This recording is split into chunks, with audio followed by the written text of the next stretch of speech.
My child Bentley is 6 and in kindergarten. I first began hearing about his bully, we'll call him Peter, in September 2024. Bentley told me he was being antagonized by Peter. I told my son to tell Peter to leave him alone loud enough to get the teacher's attention. If Peter doesn't stop and the teacher doesn't hear you, walk away, put lots of distance between you and Peter. If he still won't leave you alone, go right up to an adult and tell them.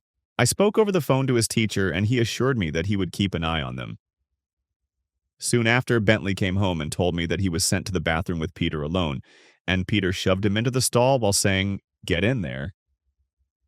Because it got physical, I requested a meeting with his teacher to talk about what we can both do to prevent it from happening again. Eventually, I'm able to get the school to agree to take precautions, like sending them in different directions if they're too close during recess, rearranging their seating chart, and not letting them be alone together. The principal also tells me that they can't guarantee anything will work and that Bentley won't be picked on again. I tell them I know it won't be fixed overnight. I reassured them both that I understood and just wanted to work together. Fast forward, I get a call from the principal telling me that Bentley was punched in the stomach during recess. I'm told that they were going to take appropriate disciplinary action and apologized. I thanked them for letting me know and told them I was on my way to take Bentley home for the day. I wanted him to tell me what happened while it was fresh on his mind. The principal then starts to ask me if Bentley would have done anything to provoke Peter to hit him. I'm taken aback and say no, Bentley went to daycare and Head Start and never got any kind of behavior reports. In fact, all of my son's teachers loved him and often told me he has a sweetheart. He had lots of friends that were always excited to see him as well. The principal then says, well, Bentley called Peter fat, and that's why Peter defended himself. The conversation begins to focus more on Bentley. While the principal doesn't outright say this, it sounds like he believes Bentley deserved being punched in the stomach and will face consequences for calling Peter fat. I say, I understand he shouldn't call people names, but that is nowhere near as serious as being assaulted, and I need to know more about how that will be handled. That seemed to make something click for a second, because they chose not to punish my son, and I was told they would speak with the other student's family. I never received a follow-up, but the teacher tried new anti-bullying methods in class, and I didn't hear anything about Peter for a few months, so I'm okay with that, believing the school was able to correct it. Well, yesterday, Bentley's teacher called me around 3 Swawaman to inform me that there was an incident. I'm going to tell Bentley's version of what happened because, unfortunately, the teacher did not witness it. Bentley told me he was playing restaurant with 2 friends, and Peter kept putting his hands in Bentley's face to make him upset. Bentley told him to stop, but he didn't. Bentley says, "Stop, or I'm going to tell the teacher." Peter then throws Bentley to the ground and orders Bentley's friend, Kevin, to beat him up. Kevin refuses, so Peter gets on top of Bentley and, I'm not kidding, he begins to strangle my son. Bentley is telling him to stop and even apologizes to Peter as he's being choked. And that's when Peter stops strangling him. Bentley and Kevin run to tell their teacher what happened. Even though Peter strangled Bentley in front of 2 other children, and they're all scared and telling on Peter, nothing is done.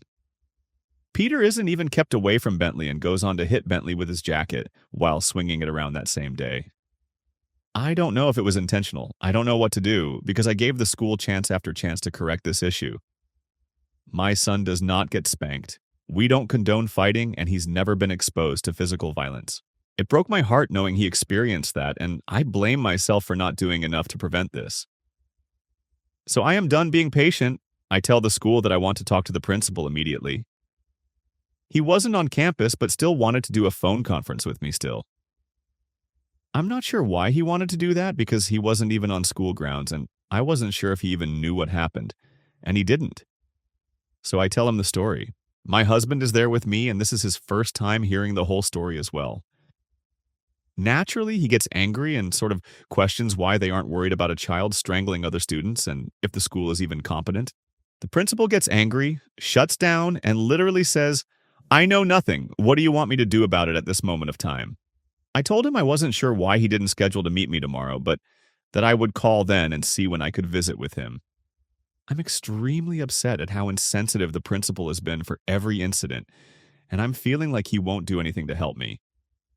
I'm giving him 2 days to tell me their judgment of the situation. I told them I don't want Bentley moved to a different class.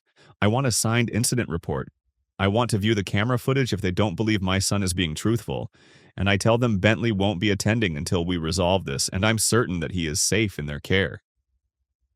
The principal tries to refuse, and I tell them those are my expectations, and I won't accept anything else. I've never done this, and I know that what happened is serious, but I don't know what to do. I submitted a bullying report to the superintendent yesterday, and I'm being told I should involve the police if the school won't document this or review footage. I need any advice you guys can give. I live in Texas, by the way. Just wanted to add that since Texas is a one-party consent state, I have recordings of all meetings, including this most recent one. Some commenter, call the police now, switch schools. This was a very big warning. Original poster replied, what should I tell them? I live in a small town where police and schools sort of have each other's backs.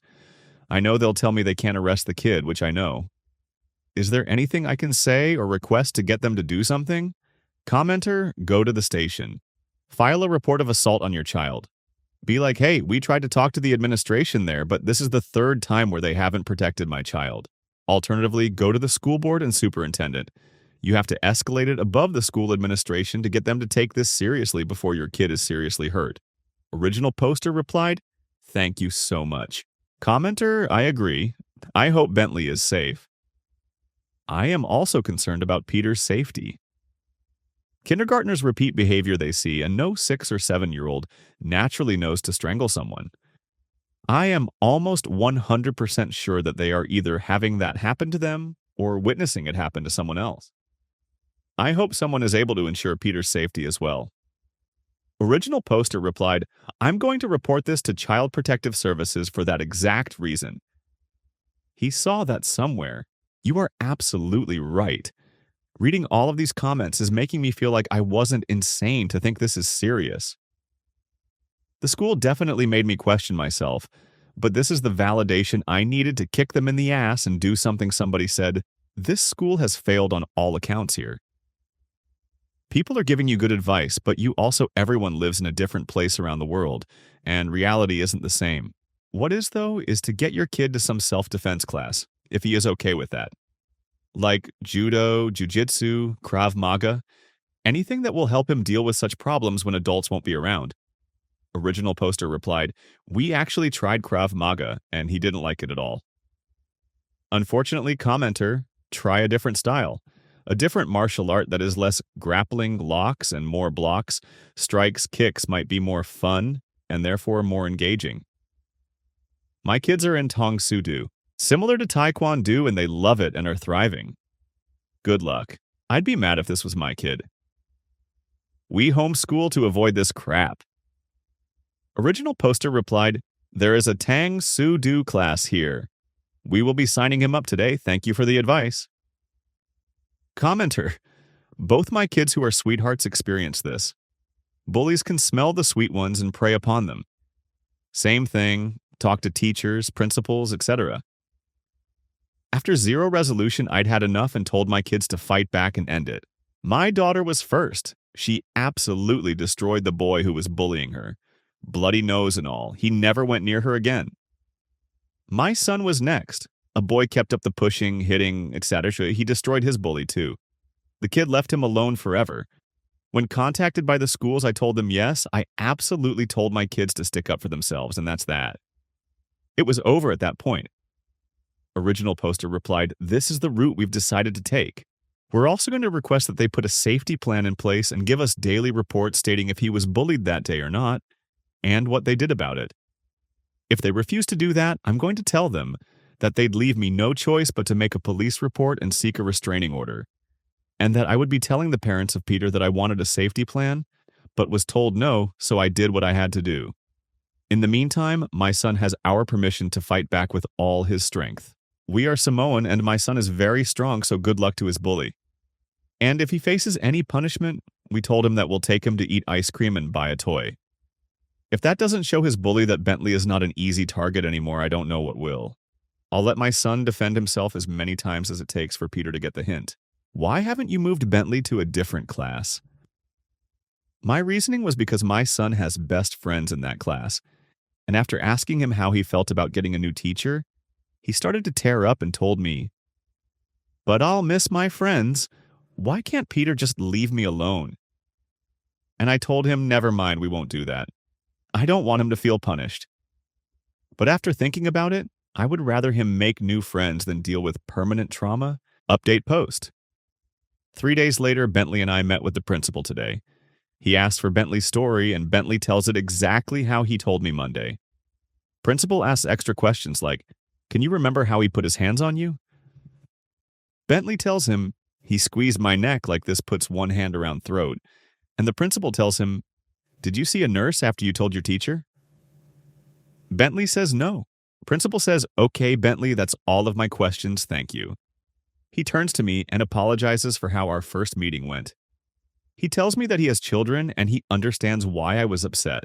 He doesn't usually conduct himself the way he did. He won't ever disrespect us like that again, and he hopes he can gain my trust back. I'm surprised but happy and thank him for saying that. He then tells me, you were the first person that told me what happened that day. We have protocols for things like this and nothing was followed. We failed you. Bentley should have been immediately sent to the nurse, and even if I am not on school grounds, I am supposed to be notified so that I can investigate it and speak with you in person. He also says that Bentley's story matches the other 2 boys that witnessed the assault, and that he couldn't make me a copy of the footage but offered to allow me to record it on my phone after blurring faces. He says the incident took place on the playground, in a little closed-in area beneath the slide that has a window. Makes sense to me because Bentley had said they were playing restaurant. But the principal said he does have video of Peter touching Bentley's face to pick on him, a commotion under slide, and the 3 boys running to tell the teacher, so he believes it happened exactly as Bentley describes it. What a relief. He also says he can't tell me what the other child's discipline was, but he will say that the family was really upset with the choices the principal made. But the principal tells me he will stand on his decisions and protect his students like his own.